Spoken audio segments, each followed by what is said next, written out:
కృష్ణా జలాల విషయంలో ఏపీకి మేలు కలిగేలా గత బీఆర్ఎస్ ప్రభుత్వ హయాంలో తీసుకున్న నిర్ణయాలను తమ కాంగ్రెస్ ప్రభుత్వం అడ్డుకుందని తెలంగాణ నీటిపారుదల మంత్రి ఉత్తమ్ కుమార్ రెడ్డి అన్నారు.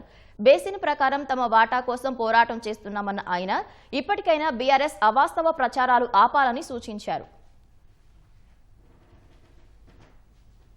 మనం బీఆర్ఎస్ నాయకులు ఈ గోదావరి నదీ జలాలు అక్రమంగా తరలించే ప్రాజెక్టులు చేస్తే ఈ తెలంగాణలో కాంగ్రెస్ ప్రభుత్వం పెద్ద మనుషులు పట్టించుకోవడం లేదు, నిర్లక్ష్యమని రకరకాల ఆరోపణలు చేస్తారు. స్పష్టంగా శాసనసభ రికార్డు గానే మనం చేస్తున్నా ఆనాడు వైఎస్ జగన్మోహన్ రెడ్డి గారు ఆంధ్రప్రదేశ్ ముఖ్యమంత్రిగా, కల్వకుంట్ల చంద్రశేఖరరావు గారు తెలంగాణ ముఖ్యమంత్రిగా పలు సమావేశాలు ప్రజాభవన్ లో చేసి ఆంధ్రాకి మేలు జరిగే విధంగా చర్చలు కొనసాగిందని చెప్పి నేను మనవి చేస్తున్నాను. టీఆర్ఎస్ అధికారంలో ఉన్నప్పుడు వాళ్ళు 10 ఏళ్ల పాటు ఈ 811 టీఎంసీల్లో మాకు 299 చాలు, ఆంధ్రాకి 512 టీఎంసీలు ఇవ్వని చెప్పి అది ప్రతి సంవత్సరం సంతకం వేయడే కాదు 2020లో ఈ ట్రిబ్యునల్ అవార్డు వచ్చే వరకు ఈ విధంగానే కొనసాగించండి అని చెప్పడం జరిగింది. మాకే 71% నీటి కేటాయింపు చేయాలని మనం వాదనలు వినిపిస్తున్నాం. ఇప్పుడు అది ఆ 811 టీఎంసీల.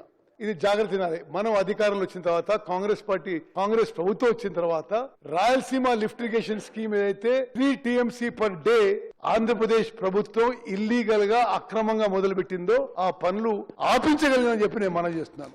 ఈ పోతిరెడ్డిపాడు హెడ్ రెగ్యులేటర్ విషయంలో అసెంబ్లీలో తీర్మానం చేస్తున్నాం. కేఆర్ఎంబీలో కేంద్ర ప్రభుత్వంలో న్యాయపరంగా అన్ని విధాలుగా పోరాటం చేస్తున్నాం.